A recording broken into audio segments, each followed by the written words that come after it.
نہیں، مجھے یہ نکاح قبول نہیں ہے۔ پڑھایا جاتا ہے، کیا آپ کو یہ نکاح قبول ہے؟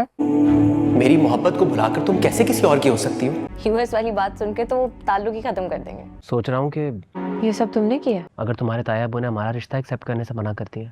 میرا مطلب ہے آپ نے کیا۔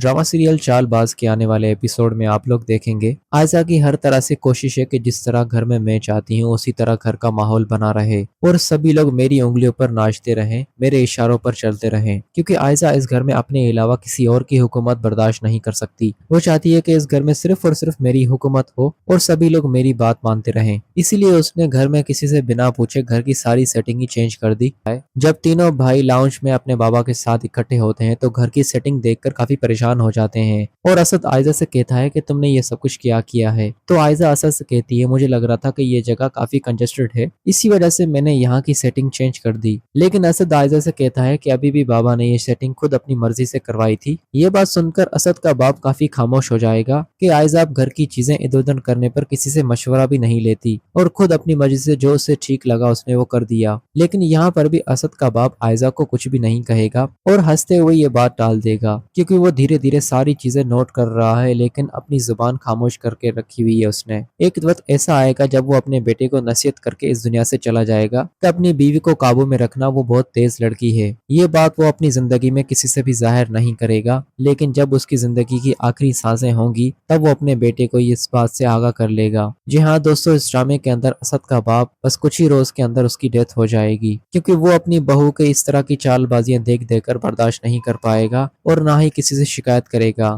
اندر ہی اندر گھٹ گھٹ کر آخر وہ مر جائے گا۔ اور آئزہ یہی تو چاہتی ہے کہ دھیرے دھیرے سبھی اس گھر سے چلتے بنے تو اس گھر پہ صرف میرا راج ہو، لیکن جب اسد کے سامنے آئزہ کی حقیقت کھل کر آئے گی تو اسد کا روپ بالکل بدل جائے گا اور پھر دوستو آئزہ کی دال نہیں گلنے والی اسد کے سامنے۔ دوسری طرف انایا نے اپنے کزن کو اپنی فرینڈ کے ساتھ ایک ریسٹورنٹ میں آ کر دیکھ لیا جہاں پر وہ خود بھی موجود ہوگی شایان کے ساتھ، اور اس کی ملاقات کے بارے میں بھی اس کی بہن کو پتہ چل جائے گا، کیونکہ اسد کسی کام سے آئزہ کو باہر لے کر آئے گا تو آئزہ کار میں ویٹ کر رہی ہوگی۔ آئزہ کی کار کے پیچھے ہی انایا اور شایان کی گاڑی آئے گی اور وہ دونوں ایک دوسرے کے ساتھ کافی خوشی سے بات کر رہے ہوں گے۔ یہ سب کچھ دیکھ کر آئزہ کافی حیران ہو جائے گی اور چلی تھی وہ دوسروں کا گھر برباد کرنے کے لیے، لیکن اب جب اپنی بہن کے کرتوت اس کے سامنے آئیں گے تب اس کی آنکھیں کھلی کی کھلی رہ جائیں گی۔ اور اس بار انایا اپنی بہن کی باتیں سننے کے لیے تیار ہو جائے، کیونکہ انایا کی اصلیت اس کی بہن کے سامنے آ چکی ہے کہ انایا کس قدر شایان کے ساتھ ہنسی خوشی بات کر رہی تھی، نہ اسے کسی قسم کا شرم کا لحاظ تھا اور نہ ہی کچھ۔ آنے والا ایپیسوڈ اس ڈرامے کا بہت ہی زیادہ انٹرسٹنگ ہونے والا ہے۔